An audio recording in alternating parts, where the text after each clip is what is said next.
Welcome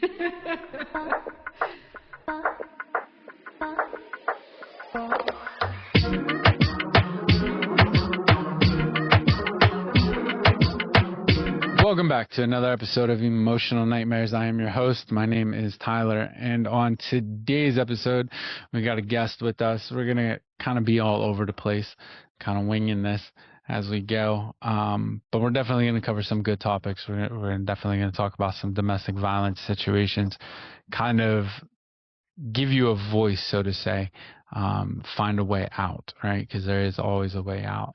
So as I put on chapstick. So I have a guest with us.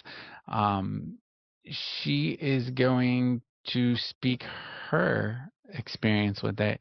She does work for kind of volunteers at an organization to help with domestic violence situations too. So she definitely has a lot of experience in this. So with that, I'll kind of have you kind of introduce yourself a bit. Don't blush. Well, my name is Ashana Kayulani. I am in Northeast Alabama, and like you said, I do volunteer as the trauma support specialist with Break the Silence Alabama. It was an organization that came from a friend and I reached back out after a long time of not seeing one another since childhood. And we shared our stories with one another and realized that they were very similar. We had been through almost the exact same thing starting in younger years, leading us into abusive relationships, and then the aftermath of what happened after we shared what happened to us and what happened within the system. So we really just work now to help people have that voice, like you said, and recognize that there is a way out. Even if you're backed into a corner in your situation, at least we can be there to be that small voice in your mind, right? Like you do have a choice. You do have a choice. You're not alone. So let's kind of cover that, right? Because from the outside looking in, right? So from a male's perspective, right? Because I'm not a female, I'll never be a female, and I don't know. I wish I could understand some of your guys' emotions, right? But from the outside looking in, and I guess it's not fair saying it's a male's perspective because it's a general perspective. When you're hearing a domestic violence situation, right? And you're seeing like the physical aspect of it. Um, the one thing you hear the most is, well, why don't you just leave, right? Um, Generally speaking, domestic violence isn't something that just occurs. It is slowly, there's the build up, right? And there's the emotional and the mental side of abuse that doesn't get recognized enough.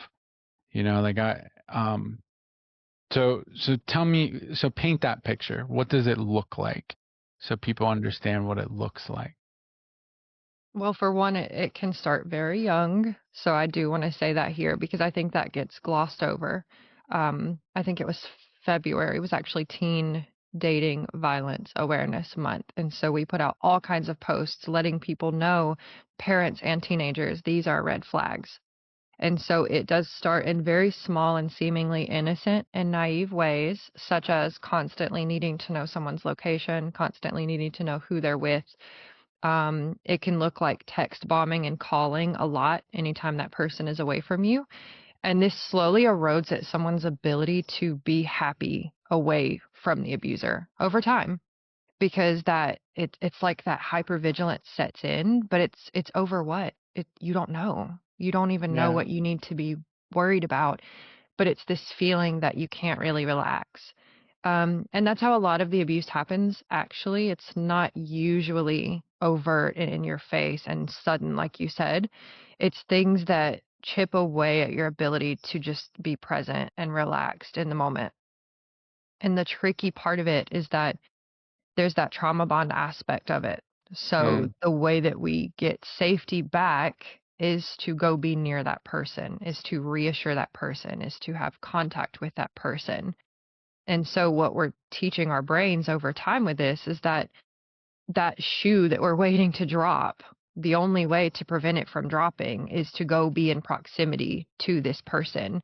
And that eventually is the person that's causing the pain. And so we keep going back. And I think that's a really good way to explain, well, why don't you just leave? And it's because by that point, by the time we usually realize that it's actually abusive and this is bad and we need to go, our neural pathways are so used to going back to that person to help the pain that we can't even see a possibility that there's another route to take that would stop the pain. That would just lead to more pain. That would lead to them stalking, harassing, threatening to kill, like all these awful things that people don't realize are a reality for many, many people. And so we talked about like the technology aspect, personal boundaries in terms of, I mean, speaking for me personally, I didn't go to a party one time with someone and their friends, and it was a situation, well, actually, you're going to go, and I'm going to pick you up, and I'm going to carry you over my shoulder and put you in the car, and we're going to go to the party. And I had read books growing up that men did that to women. That was chivalrous. That was, that was manly. He put me in my place, right? That's so romantic. And so I did it and I went, and there's breadcrumbs fed to make you feel important if you do what that person wants. Then you get to be the only girl at the party with all the guys. You're so cool. Other girls aren't like you, right? And so I want to say here too that there is often, not always, but often an aspect of this person being really good at figuring out what fills your cup and what keeps you happy and what keeps you motivated. And it's doled out, like I said, like breadcrumbs, and it's a form of conditioning. It's to keep you in the behavior that is desirable so that that pattern can continue. And one important thing to say here, I feel like I'm talking forever, but You're good. You're covering a lot of good stuff though, so it's makes it's my job not easy. always a conscious decision when these people do that. Just it's not always them sitting with a notebook planning out, how can I abuse this person? How can I keep this person locked in?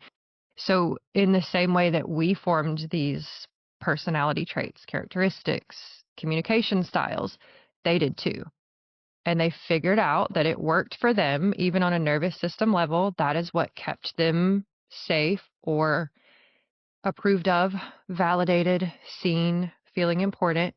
Those are all things that we want as a human. And so that worked for them and they continued doing it. And so, in the same way that people say, well, why doesn't she just leave? It's the same logic that applies to, well, why don't they just not abuse people? Why don't they just not act that way? It's literally the same thing that's happening in our brains and nervous systems.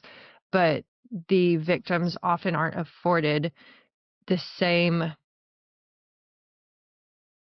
I don't know, it's like a tunnel vision. It's like a blindness that's turned on to the abusive behavior. The victims don't get that. Our behavior is instead drawn out and looked at and similar to, well, why were you wearing short shorts? Of course, people are going to want to do that to you. So, So this is interesting, right? So I think what makes it interesting, and I think what makes it hard for that question of like, why don't you leave? And I think a lot of people don't see it from from this perception of there is, when you're in a relationship with somebody, everybody kind of walks into a relationship for the most part with insecurities of some form. And what makes it hard where the abuse starts is ciphering through, is this an insecurity that we're working through, or is this something more than that insecurity, right? So, the example of like my phone, right?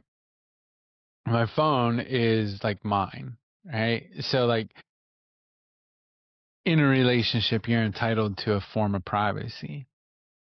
I have a lot of people that message me that tell me some wild shit. My line of work is substance abuse. So trust me, they're telling me wild shit. Shit they shouldn't be texting, right? I have to remind them, like, hold up, allegedly, stop texting me this. But, I say that because, like, my fiance doesn't go through my phone, right? I don't go through her phone. What's in that phone is not, in a sense, it's not like her business, it's not my business. But I'll see couples that'll be like, well, I have nothing to hide, so therefore they can go through my phone. Two sides to this. One side is the abusive side, and one side is the insecure side. Um, they're tricky and they're hard. It's like a fine line to like cipher through on like, okay, this is insecure. Like your last relationship, somebody cheated on you or whatnot, and like you're still blaming yourself for that, whatever. And then there's the other side of, okay, like, no, this is, you, you don't have anything. So just because you don't have anything to hide, like, I got nothing to hide. I got no inappropriate conversations. But at the same time, I got conversations that she's not, that they don't want her to know, or they would message her. You know what I mean? So I think that fine line there is why like a lot of people stay in those relationships, because, like I have insecurities, she has insecurities. So it's easy sometimes to connect and say, well, I understand where they're coming from, and not realize like, no, this is toxic as shit, you Yeah. know? Yeah. And it brings up too, like even this, there's blurry lines everywhere, because then that brings up the whole question of codependency, right? And the lack of boundaries and the What a blurring big into one word. another, right? And so I think it's really important to talk about the fact that a lot of these issues, the reason there's blurry lines and fine lines is because it's essentially all the same thing. It's all the same wounds and fears and painful parts of being human. And it's just dependent on what we do with that, how we cope with that, how we help ourselves feel better. And so, on the one hand, we could have this person who has learned through whatever avenues. Maybe they saw this, maybe it was done to them, maybe they did it to children at school and it worked. I don't know. But they learned to dominate. They learned to be violent. They learned to be scary to someone. They threatened, and it worked. And it got them that safety that they were craving, but not really, because it just kind of slapped a band-aid on it. Well, now they have to keep doing that thing, right? Their neural pathways know that now it works. And on the other hand, we have a person who is extremely insecure, very similar. We want to be accepted, we want to be validated, we want to be affirmed and approved of. We're mammals. We need to be a part of the pack. That's important. And some people may just lay down and take it per se and say, that's fine. You can go through my phone. Just please don't leave me. Like, I have nothing to hide. You can see anything that's in there. And it's all the same thing, but it's important to note here too that like even if you didn't have conversations that clients or people were sending you that need to be private, it's still your phone, it's still your property, and it's still private information. And that's really difficult for some people to grasp if you haven't been raised with that awareness. I wasn't raised with that awareness. I was raised with everything that you own is mine. Everything about you is mine. Your intelligence, your smarts at school, your everything belongs to me until you're 18 and out of this house. You're nothing. And so when I came home one day and my boyfriend had gone through my laptop and deleted every photo of everything before him, all of my memories gone, my trip to Mexico, living in Arizona, all of it gone, because it caused him to feel uncomfortable to think of me having a life before him. I was in shock, but I didn't have the words to put to that experience as to why I was in shock. And therefore, it was invalid because Hmm. he had words to put to his experience. This makes me feel uncomfortable. This is proof that, you still love this person that you were with before, all these things. And so in my brain, I was like, okay, that makes sense. And here comes the people pleasing because I was Yeah. insecure. So it's the same wounds over and over and over again. Yeah. No, yeah, I agree with that. And I think looking at like if we look, there've been times like where I've been a toxic person. I'm a junkie, right? Like I'm a heroin addict, so I'm definitely toxic as fuck. So like, but there's been times like in relationships, even in sobriety, where you know, I was filled with that insecurity. And it was, like I was in a relationship, the girl cheated on me, and like going into another relationship, here comes similar situations. So our brain tells us the outcome is going to be the same, right? And then you get into that fight or flight mode and all this crazy shit. And this is why, like, insecurities, man, you really got to work through this shit before you can get into a relationship. Otherwise, it's, you show up and then you dump all this shit onto the table and say, okay, now it's time for the shit show to begin, right? This is now Um, your problem too.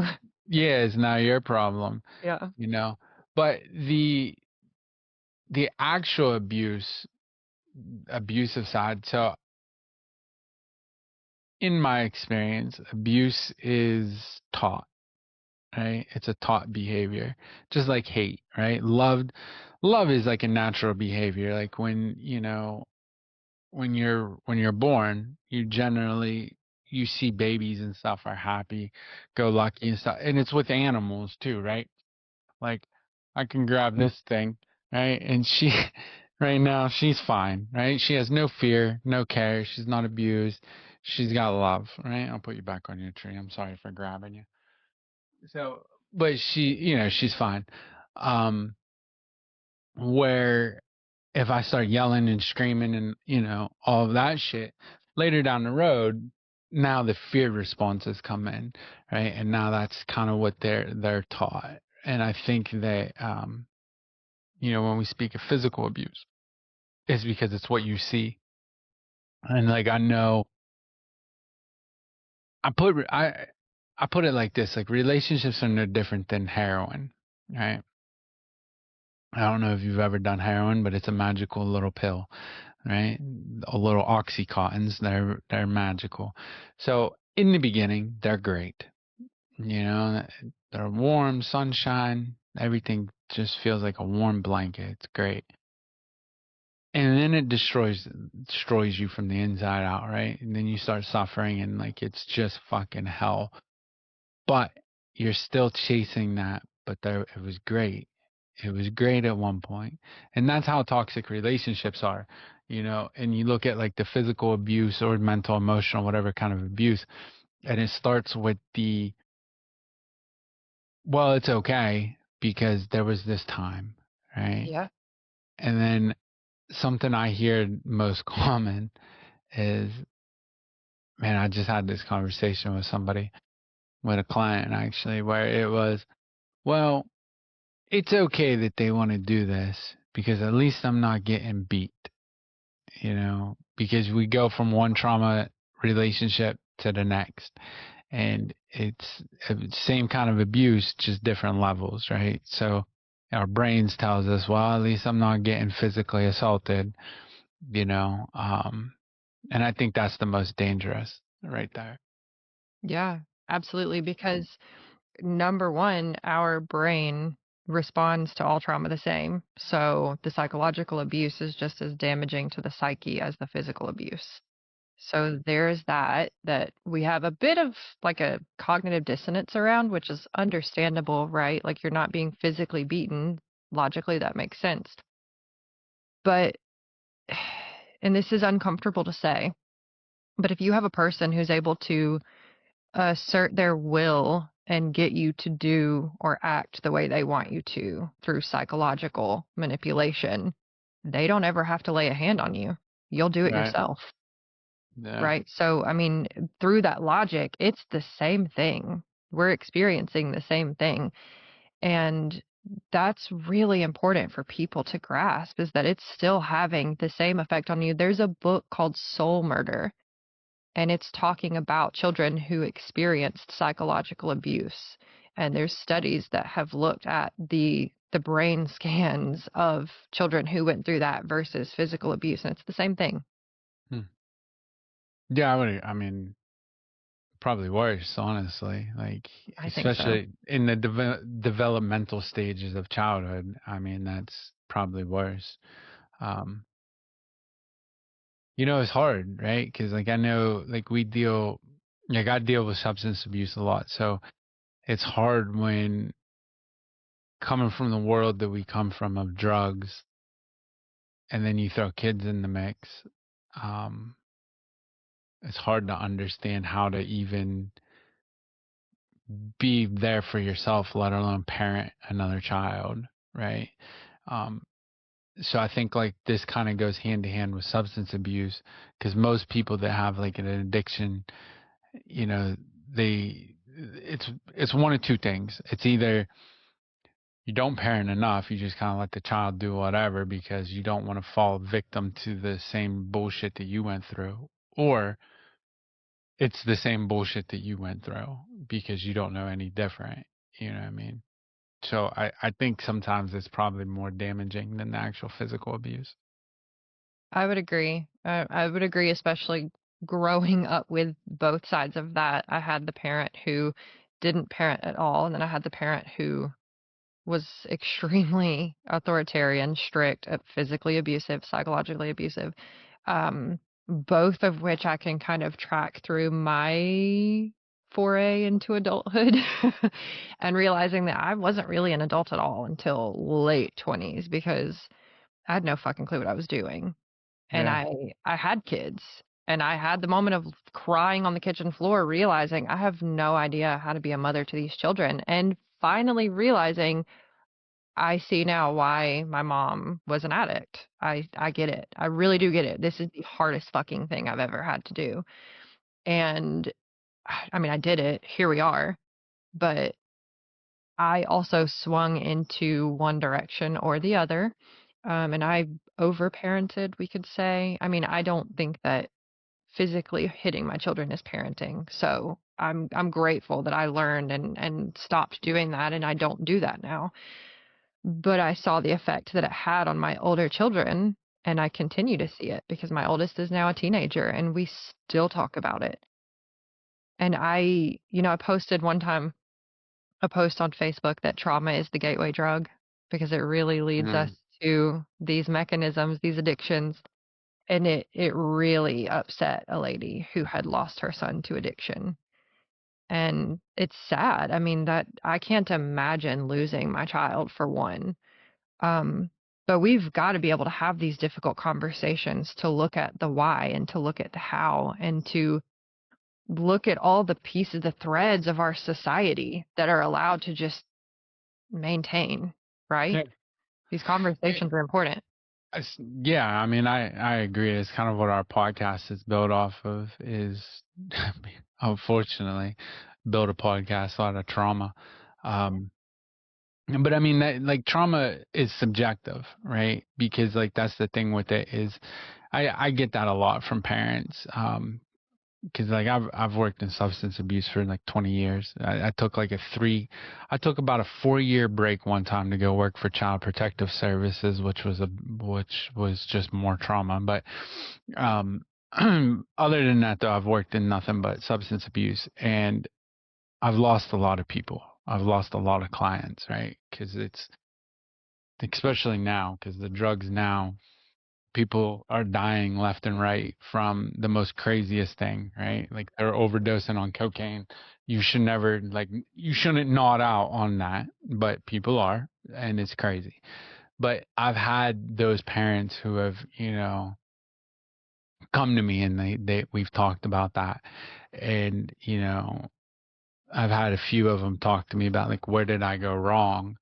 And it's you didn't, because trauma is subjective and I've seen where the most traumatic thing in somebody's life was a divorce, right? Where, like we look at it, some people look at it like where it's like, that's it. That's all Yeah, you got. I wish I could have just had a Yeah, divorce. like that's all you got. Like what the Yeah, fuck? We yeah. we got physical abuse, sexual abuse, emotional, mental. Like you got a divorce, but that can be very traumatic. And like trauma is subjective. Like you don't know what the next person is really struggling with because even though like it's sad in a sense that like, man, we can't really relate to that because our trauma is crazier, but at the same token, like it doesn't mean it doesn't take that away. So I think, you know, in a world full of trauma, you know,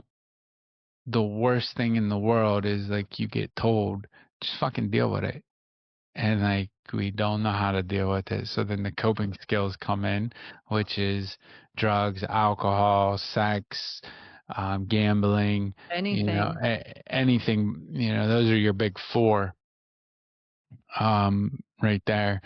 And, I think when you get into like the relationships and you get into like the toxic relationships and the abusive stuff, you add that on top of it, shit gets even worse, and you start losing who you are.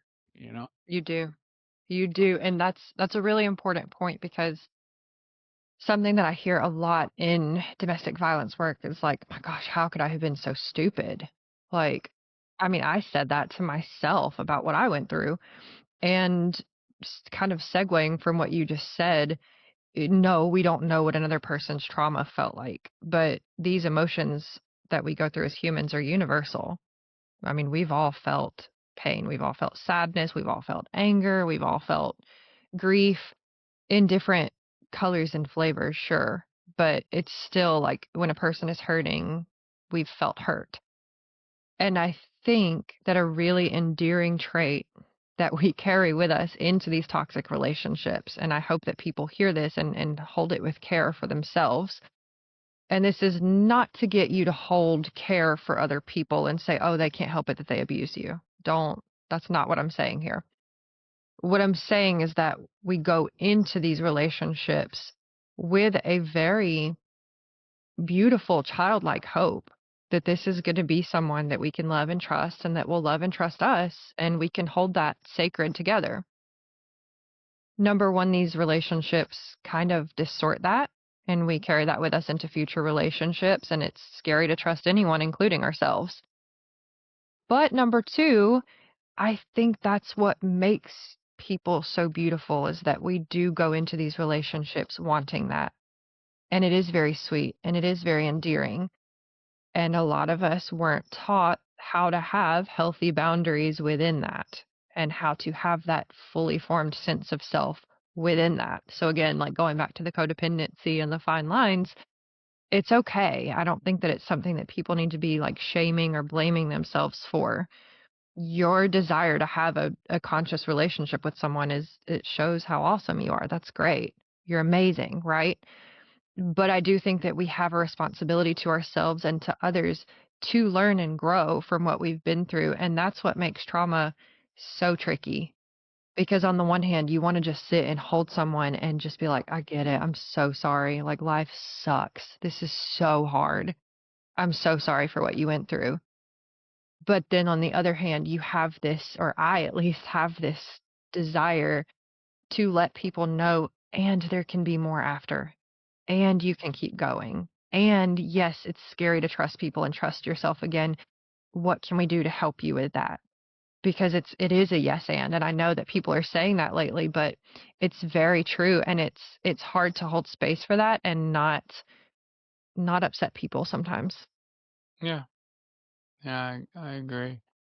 So you talk about boundaries, right?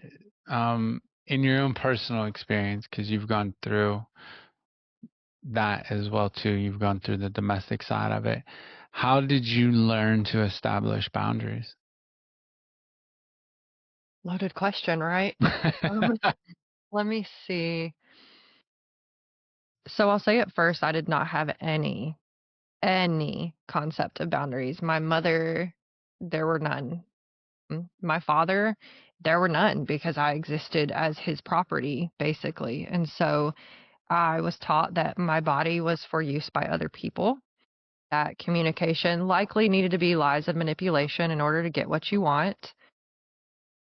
At the same time, I was very, very immediately trusting of people, and I would jump into relationships and melt into that person.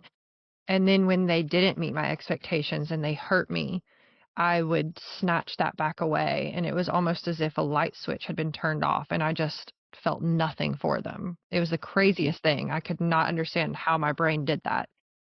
And so, Borderline personality disorder, but So, um, carrying all of this forward and sitting with it and being like, okay, I've got to learn balance in some way. I've got to learn temperance in some way. I can't swing from these extremes, right? Yeah. How do I do this in a healthy way and also still grow closer to people and grow closer to myself? I want to love myself. Um, I think for me, it started out getting in touch with what a no felt like and learning how to express that sooner before it reached boiling point. So for so long, my no was not listened to. That I just that's just how life was. That's a tricky thing too. I know we're talking about trauma here, but anyone, we're raised in the family that we're raised in the community and culture that we're raised in. Not everyone is getting to see other ways of being. Some of us come into adulthood not having any fucking clue how other people are doing things. And so this is like a microcosm of that. I didn't realize that you could say no. I, I didn't know that was a thing. And so I had to learn first what a no felt like because I had just pushed past it for so long. And that was really important for me personally. For some other people, it might be easier to get in touch with what your emotions or your body are telling you. It may not be a yes or a no. It may be this is how I make decisions because this makes me feel sad and I don't like this. Some people may get more in touch with, yes, I want to do this and move forward towards that. I couldn't really do that. I got decision anxiety really badly. So boundaries for me started with myself and realizing what a no felt like and slowing down enough to be like, okay, this is a no. Now comes the hard part. Now I have to figure out how to say no and how to do that without feeling bad or without going back on it when someone pushes. And so I had to start in really, really small ways and build myself up. I mean, there's still conversations that I don't want to have these days. And I'm like, okay, I have to set a boundary here. But before we can even have healthy boundaries with other people, I think a lot of times it can be helpful to start having them with ourselves because I would overgive, overcommit, overperform, constantly anticipate other people's needs before they even had a chance to anticipate them. And I think why this is so scary for people is that once you figure out that no and you start saying no, it gives you more time and space in your life. And that feels like a void. And that's what we've been trying to avoid this whole time. So if you are working on boundaries and you are learning how to create them, give yourself space, I think it's also really important that you get in touch with your values, if possible, your authentic values, not just the ones that you've carried forward from your family, culture, society, um, and have a list of things that you can use and fall back on and do to fill that void because it's going to be there for, I would say, most, if not all people. And so that brings up painful things. Well, I don't even know how to have fun anymore. What do I enjoy? What do I like? So just know that's coming and take a note from me and maybe don't go so far to the fucking extreme that you're it's okay to do it slowly. It's okay to just put one step in front of the other. I think that's pretty universal. I think in all aspects, right? Is because learning to be alone, learning to be with just you, I think is very important. Just for mental health in general, because a lot of time we put ourselves in really fucked up situations, or we put ourselves in situations we don't want to be in because we don't want to be alone or feel alone. And I think, man, once you learn to be alone with yourself and learn how to be alone, like it's a very dangerous thing too, because then you learn, fuck it, I don't want to do shit. I think like even for myself, I think like there was a point in time where it was just me and my cat. We were together for, it was like 3 years. We had this little tiny ass apartment, and like it got dangerous because then I was just like, no, I ain't doing shit. I'm gonna sit here with my cat, me and Pickles. That's all we're gonna do. We're gonna sit here, and like then it almost gets, then you have to reverse it, right? Because then I had to reverse it into like, no, it's okay to be social. It's okay to do these other things because it goes one way or the other. But I think once you learn to say no, I don't want to do this, or I don't feel comfortable with this, that becomes addicting too, because then you kind of learn that like, no, like I can do what I want to do in life, you know? And I always tell people, it's okay to say, I don't feel comfortable in this because I don't understand it. Can you make it make sense? And if you get mad at me, I'm good. Like, if you get mad at me, it's probably a toxic ass situation. It doesn't need to make sense. But if you're like, all right, I get it. it and for me, I think that's what makes a healthy relationship is because when you're in a relationship, there's going to be situations that come up that make you feel uncomfortable where you're going to have to say, this doesn't seem right to me. It's not what I'm used to. It's not what I feel comfortable with. Can you make it feel comfortable? Can you make it make sense? Like, where's your mind going with it? And I think once you can have those conversations, that's how you start setting healthy boundaries and like start laying down the guidelines to it. Um, but you also have to maintain it, which is a whole Yeah. nother topic, right? Yeah, and curiosity is really important here. It's probably the most important thing that you can bring to a relationship with other people. But I'll say also, just because we have been talking DV here, not everyone is going to take your boundary or your no and hold it with care and want to help you understand it. And even if you say, "Can you help me understand?" and you're getting curious, like, go you, you're doing all the right things. If a person is not open to that, or at least, maybe they have their initial reaction and they can come back later and say, "Hey, I didn't handle that the way I wanted to. Like, can we talk about this?" That's incoming information that's important for you to use as data moving forward. That doesn't necessarily mean that you're awful for your no. That doesn't mean that you necessarily said everything wrong and now you need to change the way that you say it. It, again, the fine lines. Like, there's such a balance in being a human and in being in relation with other humans. And hopefully, we're finding relationships where both individuals are trying their best to be curious, trying their best to be the best version of themselves. And I know that sounds very self-helpy, but if we're not growing, we're stagnant. And Yeah. I think that relationships can challenge each other. I think that we can learn more together, but sometimes people may find themselves in situations where that's not the case and that's not possible. And I think another boundary to learn is when it is time to say, okay, maybe it's time to explore other options. And of course, that's where safety comes in. And I know this isn't like a fully DV episode, so that could be a whole nother situation. But um, Mm. reach out for support, I would say. If you're in a situation like that, don't try to do it alone. Yeah. Yeah. Trusted support. I'll say that. Yeah, I agree. And I think it's important too. And I guess I'm glad that you brought that up because I didn't really bring this up. I think it's important that um, when you're talking boundaries, people can manipulate them, right? So when and that's why I say like if I say like I don't feel comfortable with this, if you get mad at me for not being comfortable, then it's probably a fucked up situation, Um, because a healthy situation is, oh, well, why don't you feel comfortable? Like, what's the problem?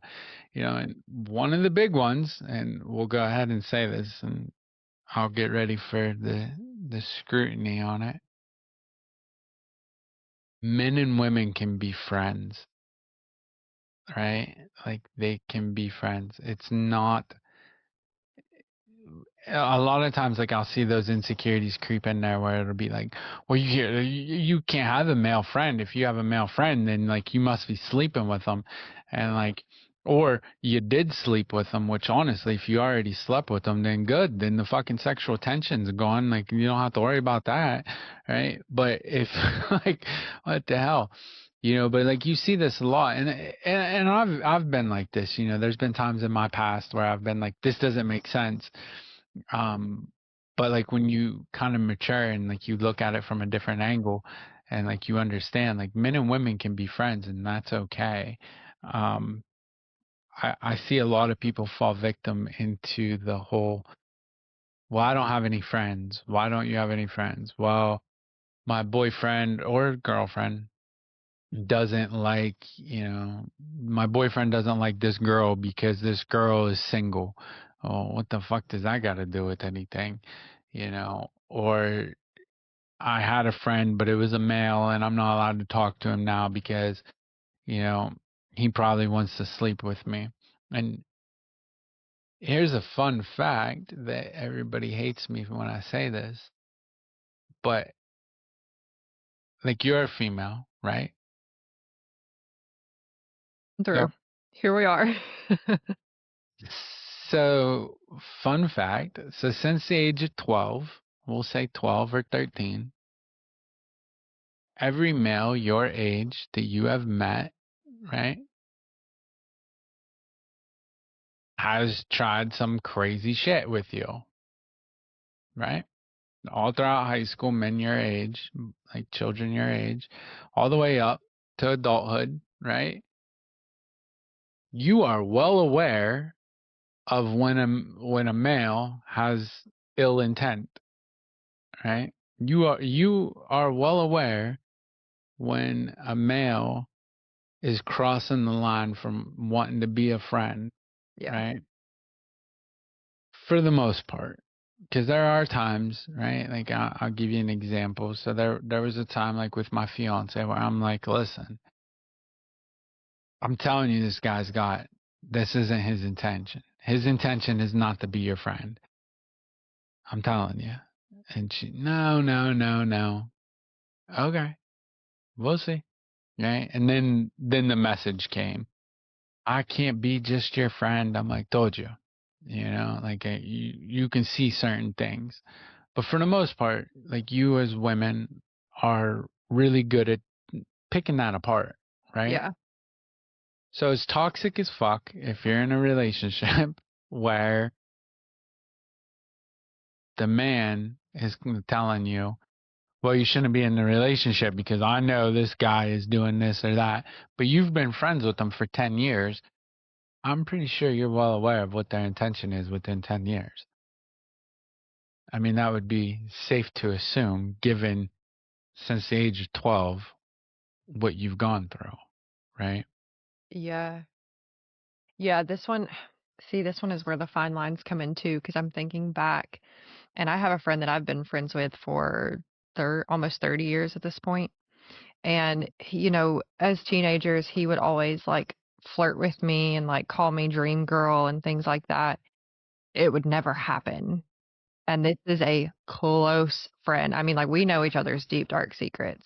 And over the years, many of my partners have been very threatened by this person. And I'm like, listen, he can platonically flirt all he wants. It's hilarious. He and I both know that's not going to happen. So at that point, it's more of a joke than actually trying. But I could see in the past where it hurt my partner's feelings. And they're like, no, like, that's clearly flirting. Like, that's a problem. So there's that aspect. And then there's the whole other side of that where maybe you haven't been Hold friends on. forever. Let's time out. Okay, let's dig in. Let's time out, right? Okay. Because is it really a problem, right? Like, because like I don't think so with that one. I, it is ridiculous, and my perception. Yeah. Like, I know that right now there's probably somebody who's flirting with the girl I'm with, right? Mhm. It would be ridiculous to say that they want it. Um, Mhm. it would be, I mean, it's insane, and especially in the world that we live in, right? Yeah. One, I can't get mad at somebody else's intentions. Obviously, I find her attractive. Of course, somebody else is gonna find her attractive. If they find her attractive, they ain't got shit to do with her. You Yeah. know what I mean? Yeah, I she's think just existing. We can't get mad at her. right. I can't get mad at that, right? Yeah. Yeah. Um, And I'm sure she has friends that are males that have said wild shit that I probably wouldn't like, but at the same time, this is where like we have to trust. Like I can trust that if it ever crosses some kind of line, Yes. she will handle that, right? So, like I have a friend who's a female, who can be perceived as flirty. I know she's not, right? Again, I've known her forever in my life. So if anything sexual was going to happen, would have already have It would have. happened, Yeah. right? But it never has. So therefore, why would it all of a sudden now happen? And I think a lot of people get caught up into that, like, oh well, they're flirting, so that's a problem. A problem on what? Like sometimes, well, you're also. I can't even use this as an excuse because you're from Alabama, right? But like I know, like North Carolina, like growing, like the Southern shit. That's just Southern people. You Southerners, like that's just Southern people, Like when growing up in North Carolina and shit, living in Carolina, um, everybody I come in contact with is flirty. They're not. They don't even know, right? Like it's just kind of like your personalities. For God's sake, Everybody is a sweetheart, darling, go to baby. a restaurant, right? That's why Northern people don't want to go down there. They think they're in love with the girl, right? So I was in shock when I visited other places and people didn't ask me how I was everywhere I went. I was like, wow, these people are rude. Like, yeah, don't come to the Pittsburgh area. You're rude as fuck around here. It's a culture shock, mhm, right? It is. It's a culture shock. But I think so. I think like sometimes like we have to put that shit into accountability, and this is where. But that's where like these conversations need to happen, where it's like I don't feel comfortable with this because I feel it's this. Okay, cool. Because there's been times like even like with the girl I'm with now, where I'm like, whoa, I don't feel comfortable with this. And like when I'm talking about it, I'm like, you know what? This is a me problem. This ain't a you situation. This is a me issue. I need to mhm. handle this. I'm done talking about it because it shouldn't affect you at all. This is a me issue. Let me go talk to somebody else about this. Yeah. And like, I think that sometimes people just don't be honest enough with themselves to have those conversations. Mhm. Yeah. You know? Yeah, because there is the other side of it where someone, and this is why I said fine lines, because some male friends, I've always gotten along better with males. I just, from the day I was born, always. Yeah, And that's every always, female says that. yeah. And I mean, and that's really bothered people. And like, I'm really sorry. However, I'm cool. Are we cool? I'm cool. But I have had the situations where the comments became creepy or uncomfortable. And that was up to me in that moment to draw that line and say, hey, no, we're not going to have any of that. You can walk away if you wish, but this is how it's going to be if we're going to be friends. And there have been situations where I've stopped being friends because it's like, that's a little too close for comfort. And I'm not comfortable blurring those lines in that way. So it is personal accountability.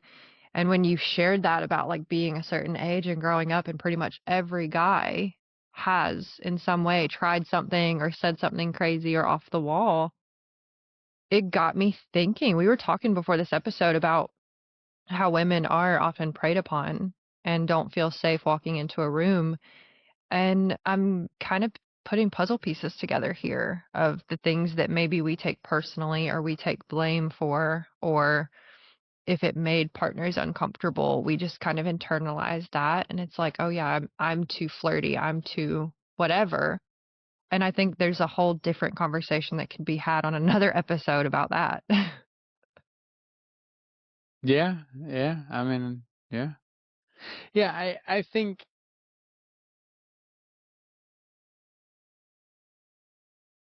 all right, so I'm gonna do it. So I didn't want to do this because I'm doing a whole nother mini series about corruption and like all this shit. It'll actually air before this episode comes out. However, so we're gonna take we're gonna use the R word, okay? And I'm gonna say call it the R word because it's the only word that across the board on every single platform will demonetize me and maybe get me shut out, right? It's the only one. So if you don't know what it is, it's very forceful. That's the word I'm talking about. All right, so I use that because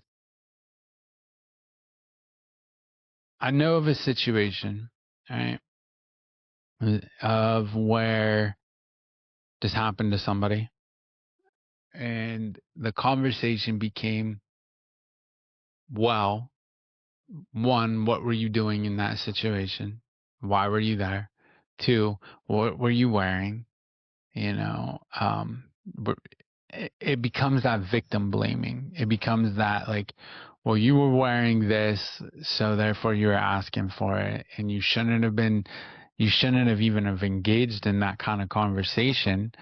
Why would you even engage it? Or you you sat down and you took it this far. Why did you want to you shouldn't have taken it You even open the that far. doors. Yeah, right. And I think that shit happens at a young age with people, right? We'll say, um, which then carries on to kind of what you're talking about is, which leads to some abusive relationships because then it triggers those responses of like, oh, you're right. You know, I took a picture and I was in a bikini and I shouldn't have posted that online because I'm seeking attention. It's wild to me. Man, we're gonna go off on like a whole nother episode because it's wild to me to have conversations with people where it's like, bro, just because she took a picture in a bikini, don't mean that she's actually seeking all this male attention that you think that she's seeking. You know, something I've learned through my life is that a woman would much rather have another woman's compliment than she would yours anyway, right? She sure in hell don't want to see a picture of your a random dick pic, which just still blows my mind why that happens, right? But but I think that there's a lot to be said to that though, is because like that does happen a lot where it's like, well, you know, she's an attention whore, or like you see all this stuff get thrown out there. Oh, she's a slut. Why is she a slut? Oh, you know, she's wearing those pants and like those pants are, she's asking for this attention. And it's like, holy shit, like we got a bunch of weirdos Yeah. out here in the wild, right? And here's my thing about that. Boy, we're in Number left field one, now. How'd we I get know we've here? completely branched off. Yeah, how the hell did we get here? We were That's supposed to talk okay. about domestic violence. Then we're on some wild shit. It needed to be said, I think. But the woman in the bikini, I'll just say that people who are saying, oh, she's just seeking male attention. Number one, she could be seeking her own positive attention, and that could be the Yeah. way that she's acting that out, trying to make like fake it till you make it, right? Hmm. She could be seeking female attention. Who knows? She could be seeking male attention. Who knows? It's not your fucking business. But here's the thing. And about everything that you just said, the common thread for me anytime I talk about these things is the fact that people feel entitled to personalize a woman's behavior, words, clothing, body Yeah. parts, appearance, attitude. They personalize it and they make it about someone else besides that woman. But you don't see people doing that about men. And that to me is the epitome of domination culture and ownership culture because people feel entitled to personalize things that women exist as or feel or think or say. And people aren't walking around doing that to men. And that's very interesting to me. Yeah, I've never been catcalled, and I feel some type of way about it. Why is nobody catcalling me? Wait a minute, I look Yeah, good what the hell? today. I even grew up Catholic, and nothing happened in the church, so like I must have some issues. Yeah, I mean, yeah, like they No, it doesn't. It's wild. I don't know, man. I have the ID channel. So if you have the ID channel, and like literally every episode, I never knew this really until like watching until COVID happened, and I got nothing to do but watch TV because I don't watch TV, right? So I'm just like, all right, I'm just watching the ID channel, and literally every episode was this. It was always about a girl getting killed, more or less, because she was asking for it. And I was like, oh, after a while, I'm just like, holy shit, like, is this every episode? Like, what is going on in this world? And like, that's kind of what kind of made me more aware and two, change some of my perspectives. Cause like, if I'm being honest, like, I've thought that before too, where I've been like, oh, well, if you're taking a picture like this, like, you must be trying to seek that attention. And like, maybe, right? Because like there is also two sides to that too. Like there is that side, just people in general do that. Like this is what we have social media for, where people feel bad about themselves. They take a picture because they think they look good, and like it doesn't matter who's telling them like, oh wow, you look good. It's like, oh, that validation. Right. So you might be seeking validation, but validation and attention are two different things. And people misconstrue those a lot. And or that's demonize where them. the toxic lies, I think. Yeah, it's an interesting world we live in. It is. And we really have gone left field because now my brain is like all these other topics that we could. I feel it's all interconnected, though. I really do. That's why I do the work that I do, because I think if we start having deeper conversations like this, my hope is that people who need it will hear it. And the ripple effect hopefully can spread out and maybe there can be some change, but it's not going to happen until we do break that silence and talk about it. I'm going into the fifth season of this, right? Wow. Which I've only done it for 2 years. So when I say fifth season, it's just because I don't know what the fuck I'm doing. And like I just keep recording episodes and then like I'll record like 20 episodes and then be like, okay, that's a season. I'm gonna take a break and then I'll release it in a couple months. Right now I'm doing something totally different, but uh, so I say that because man, I have no plan anymore. My intentions for this podcast, I don't even know anymore. I'm just on here talking, because like anymore, like what started off as like this is gonna be this has really become something totally different. Um, this particular season is way different because like I'm doing a lot of crossovers with a lot of people that have their own podcasts, like yourself. You have one too. Um, so yeah, man, doing a podcast is wild because like whatever the fuck your vision is, forget about it. It That ain't becomes gonna its work. own thing. The Yeah, podcast is a person, it's an entity at this point, and every interview with another person is like it's a whole different personality that it brings to the show. yeah, I got like we're doing like true crime shit and stuff. I don't know how the hell I got there. Like I'm just doing an episode. Like I don't know how the hell I got here. Like this ain't got shit to do with drugs and alcohol. But here we go. Yeah. It's all right though, right? Like every conversation you learn something more from, and I think that everybody can take something. It doesn't matter, we you covered we can every single thing covers enough that it doesn't matter what you're struggling with. You can find the help you need from it, and if not, that's okay too. Yeah. Yeah. Hopefully, it's Yeah. entertaining enough to listen to. Yeah, If thank not, you for being here. yeah, fuck it. Yeah. We had fun. I hope you had fun. Yeah, yeah, I always do. I enjoy every conversation. So with that though, right? So we've been here for an hour. So how can everybody find you? I am pretty easy to find, honestly. All of my things have the same name. It's my business name, Way Home Wellness. So let's find our way home together. Easy. You can also search for my name, Ashana Kayulani. I'm the only Ashana K, I think, on a lot of platforms. So I would think so.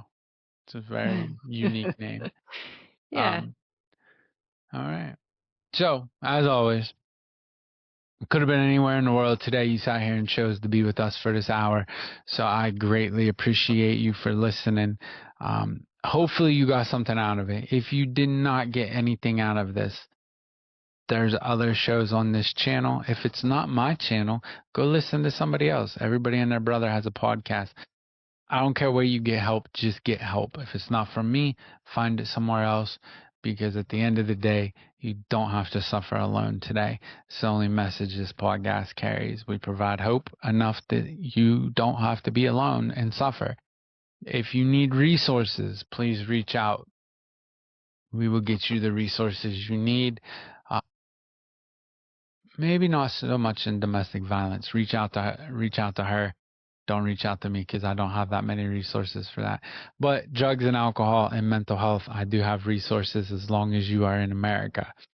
For those of you overseas, for some reason, we have quite a bit of people listening to us in Australia. I love you, but I ain't got no resources over there. So maybe one of you can shoot me over some overseas resources. That would be great. But until then, I got nothing. But if you're in America, I got you. So reach out. And with that, I hope to see you next week for another episode of God Only Knows What, because we go left field quite a bit. But I appreciate you. So thank you for listening.